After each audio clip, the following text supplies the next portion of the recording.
Here we go. This is the Witches Through History, Grimoire, and Oracle deck. Unusual for me to have an Oracle now, but I kept seeing this and I couldn't resist it. And I'm quite pleased by it. I like it. It's 25 cards. I could easily see a Volume 2, please. Because I love some more cards. I quite like this idea. I like the deck. I like the art. So I'm very into there being a second edition. That could be an expansion pack that could be blended into this one. But for the moment, what we've got is pretty nice. This is by Devin Frost, who I follow on Instagram, and very, very talented creator. And so the book is almost kind of what the kit is about, because, you know, it says it's a deck and grimoire. The book itself is really, you know, kind of a survey of what I would say is like a traditional witchcraft perspective, but it goes into kind of what the cultural and historical associations with witches are. Like it goes into like the conical hat, and it's brave enough to like sort of talk about the associations of that, like, you know, the racist potential associations with that. You know what I mean? Like it talks about the fact that it may have come from a Juden hat, which was a hat that Jews were forced to wear in certain parts of Europe.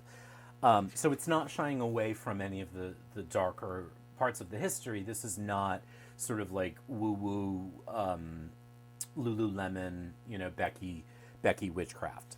And so the book, and this was one reason why it took me a long time to get around to doing this video, is because I needed to read through the book. And so there's just a lot of good stuff in the book, and it's beautifully designed. You know, you can tell this was an artist's work.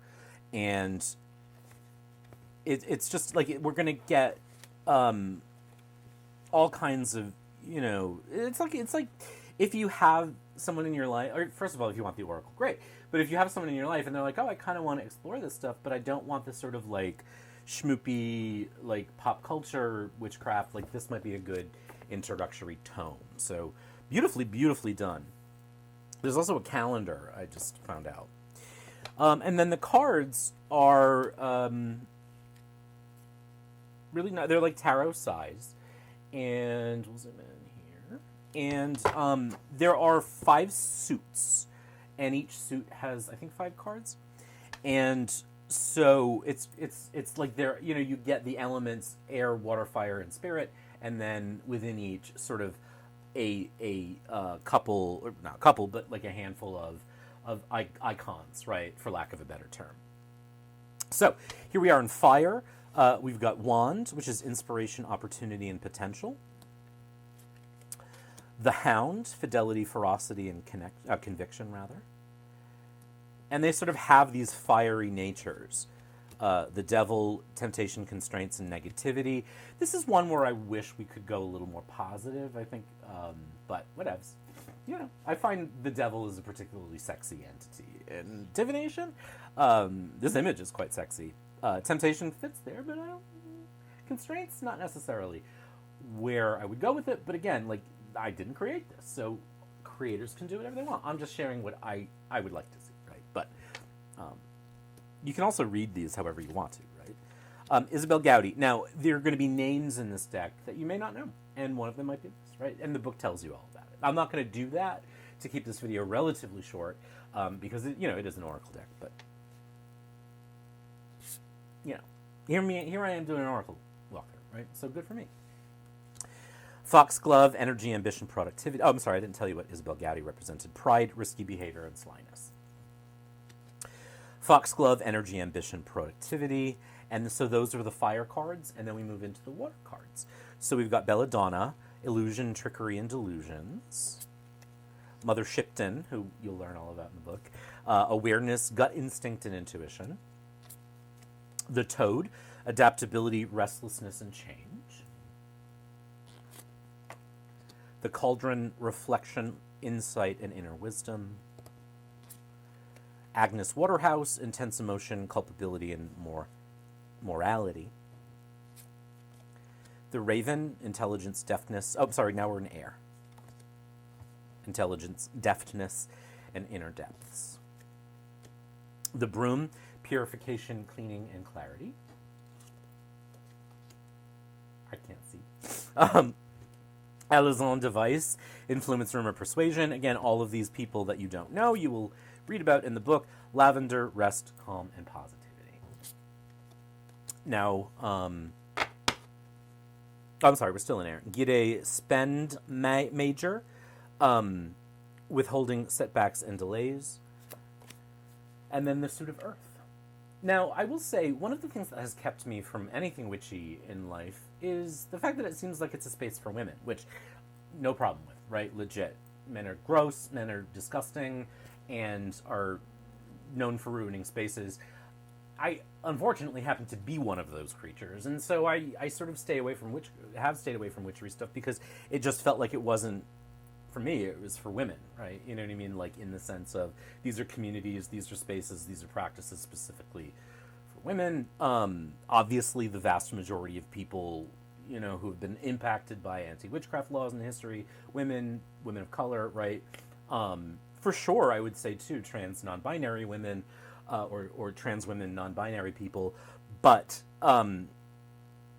as a gay man who has never really felt at home with other gay men and with anyone, you know, it's sort of like, oh, it would be nice if I were in here somewhere too, and that's just, you know.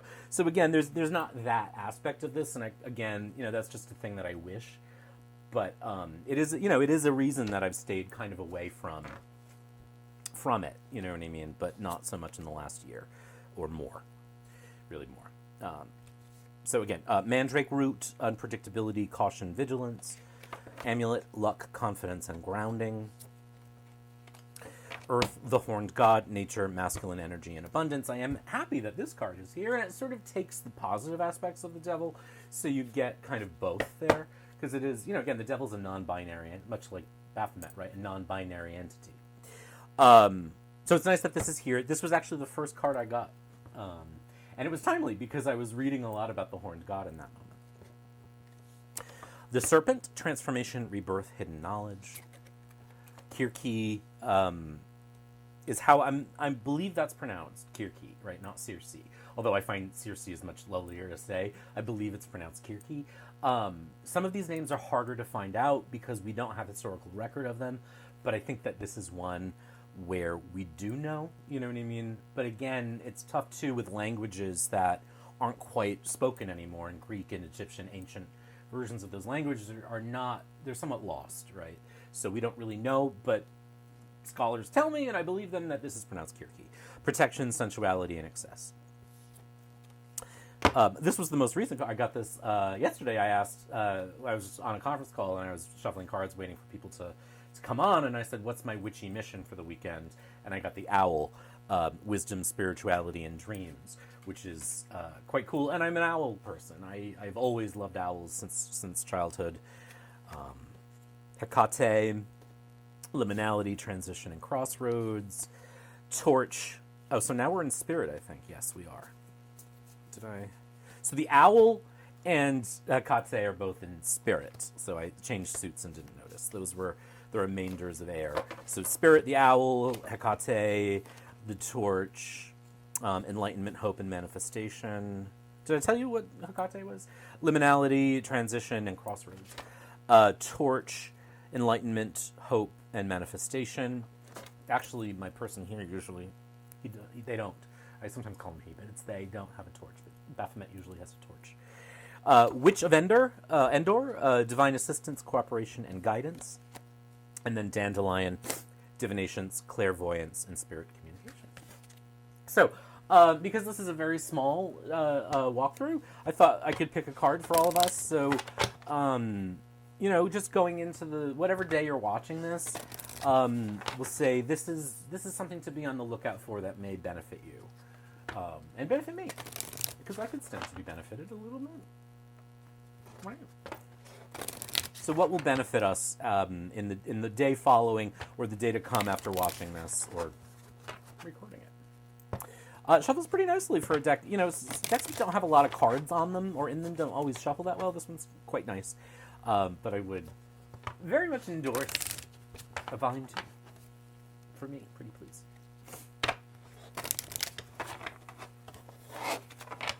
All right, one more shuff.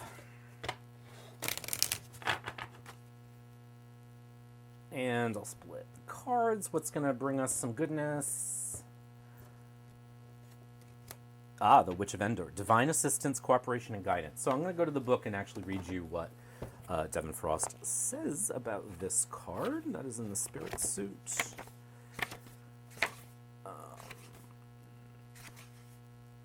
Witch of Endor. So, as described in the Old Testament, the Witch of Endor assisted King Saul by summoning the spirit of the prophet Samuel for advice in battle.